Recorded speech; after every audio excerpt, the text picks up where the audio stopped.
Mumbai cricket असोसिएशनच्या अध्यक्षपदासाठी पोटनिवडणूक होत असून ही निवडणूक 23 जुलै रोजी आहे. निवडणूक संजय नाईक विरुद्ध अजिंक्य नाईक अशी रंगणार असून संजय नाईक हे विद्यमान उपाध्यक्ष आहेत, तर अजिंक्य नाईक हे विद्यमान सचिव आहेत.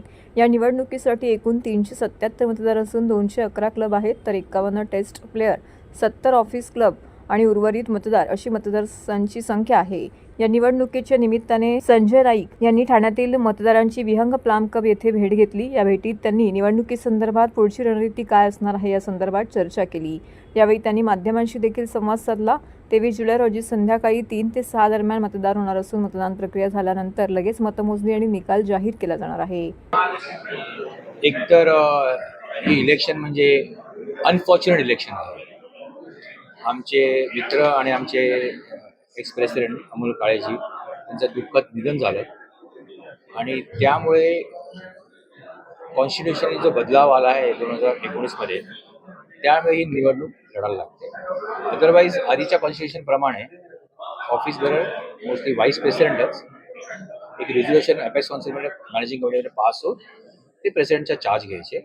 अशी दोनदा अशी आपल्या वेळ आलेली आहे आणि दोन्ही वेळेस तशीच झालेलं आहे. पण घटना बदलल्यामुळे 2021 लोधा रिफॉर्म्स आले, सुप्रीम कोर्टने घटना बदलली म्हणून एक इलेक्शनची प्रोसेस करावी. बघा, असं आहे की बरेचसे बदलाव MCAच्या सगळ्या ह्याच्यामध्ये आलेले आहेत. त्याच्यामध्ये अर्धवट म्हणजे थोडेसे अजून कामं राहिलेली असतील जी अमोलजींच्या हस्ते पूर्ण होण्याची, ती आम्ही सगळे मिळून अपेक्स काउन्सिल मिळून पूर्ण करू. ही जी प्रक्रिया आहे ही इलेक्शनची 23 तारखेपर्यंत आहे. 5 दिवस चालेल. 5 दिवसानंतर पुन्हा अपेक्स एकत्रच येणार आणि पुन्हा एकत्र येऊन जी राहिलेली कामं आहेत ती पूर्णपणे पार. असं आहे, तुम्ही पत्रकार आहात, तुम्हाला सगळंच माहिती आहे की फॉर्म कोणी भरलेले आहे आणि आता सगळी प्रक्रिया पूर्ण होऊन मी व्हाईस प्रेसिडेंट संजय नाईक आणि समोर अजिंक्य नाईक सेक्रेटरी, एवढे दोनच हे आहेत. आणि हे मलाही माहिती आहे, त्यांनाही माहिती आहे आणि आपल्या सगळ्यांनाही माहिती आहे. आता ह्यांचा प्रश्नाचं आधी उत्तर होतं.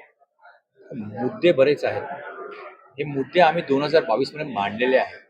हे 2022 ते 2025 मध्ये आम्हाला ते मुद्दे पहिले कंप्लीट करायचे आहेत. त्या मुद्द्यावरतीच हे बाय इलेक्शन आलेलं आहे. ही काय नवीन इलेक्शन नाही आहे की आम्ही ते मुद्दे सोडतो आणि नवीन मुद्दे आहे, असं काय नाही आहे. प्रत्येक मुद्द्याला एक वेळ आणि काळ असते, त्या वेळ काळामध्येच ते पूर्ण केले जातात. त्यामुळे या काळाचा 2022 ते 2025 पर्यंत एक मुदत आहे. त्या मुदतीमध्ये जेवढे आम्ही सोकॉल आमचा मॅनिफेस्टो जो बोलला जाईल तो लास्ट टाइम आमचा होता, त्याचप्रमाणे ही कामं पूर्ण केली जातील.